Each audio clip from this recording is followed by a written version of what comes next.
Paul Pierce, my dog, the truth, as they say, the truth with an F. He explains why he got fired from ESPN 2 years later. He's laughing about it now, which is love, because in that moment, I was caught off like, damn, man, they got you twisted. You did it to yourself. But Paul Pierce laughed it off, but he still wonders what he did wrong to get fired from ESPN. Let's talk about it. Here's the story. Pierce appeared on I Am Athlete. Y'all know, big podcast, Brandon Marshall.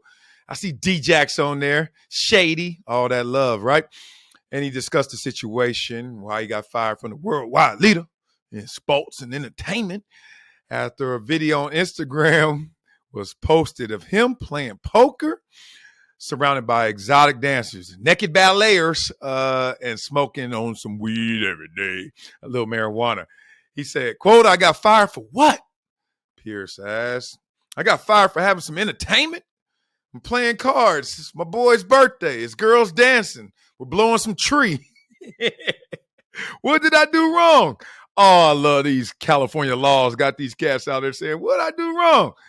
Man, they clowned you on your day off. That's what they responded to, man. They fired you on your day off, bro.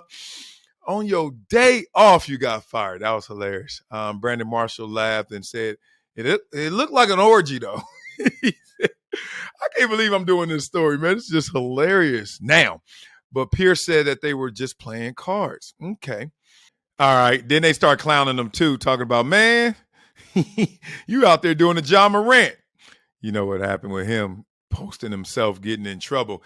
And he's like, dog, I don't even go live either. I was just filling my haircut or something. And then it was popping behind me. Pierce said that he was called by an ESPN higher up who said he was conducting an investigation and asked him what was going on in the video, to which he responded that it was self-explanatory. This is the best. Marijuana is legal in California, duh, where the video took place, but the whole production was too much for ESPN. At the end of the day, Pierce admitted it's Disney, and they have a morals clause, and they just said it was immoral. All right, so Pierce said, what did I do wrong? And that's asking the wrong question. He should ask, what did I do that was illegal? Because that's the answer to what he thinks it is. Nothing. What did you do that was illegal? Nothing at all. But what did he do wrong?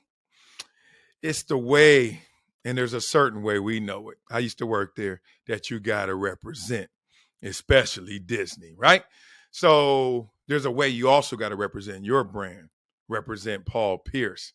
And that's the key word. Let's slow down words. You ever do this exercise where you slow down words?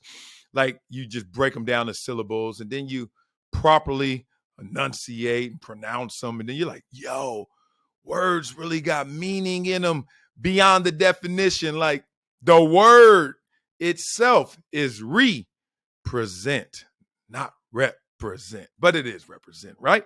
Represent. And when you represent yourself to the masses and you are supposed to be representing a brand, especially a pure brand like a Disney, it's going to go bad and it's going to go bad fast.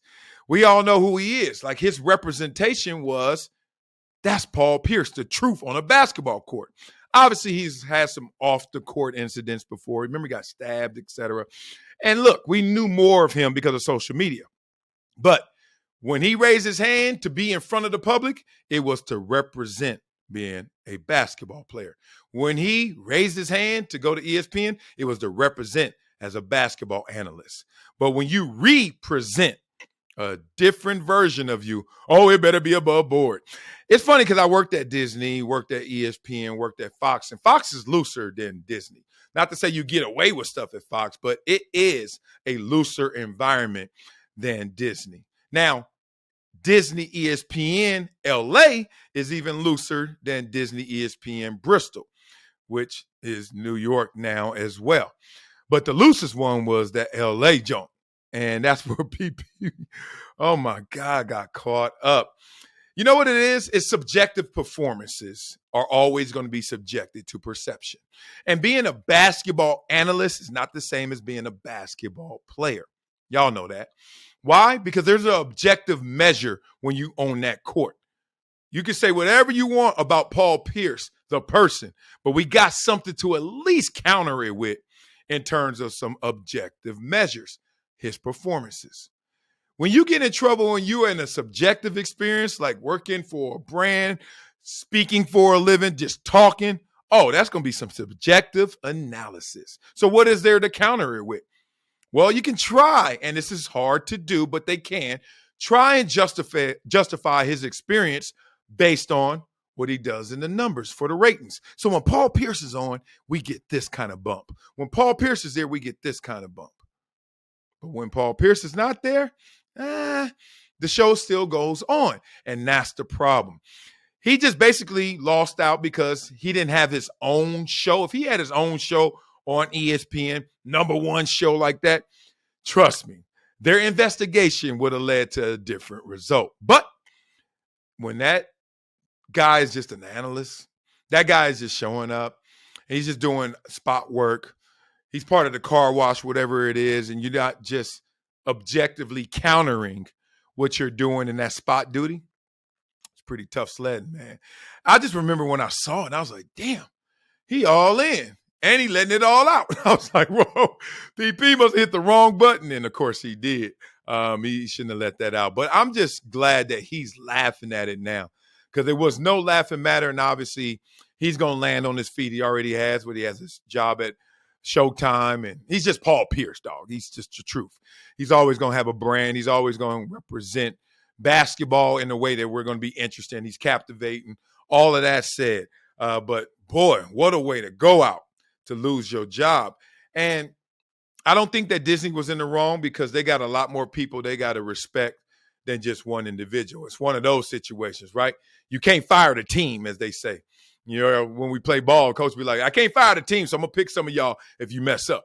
And Paul Pierce in that situation did nothing illegal, but he messed up in representing himself to the masses.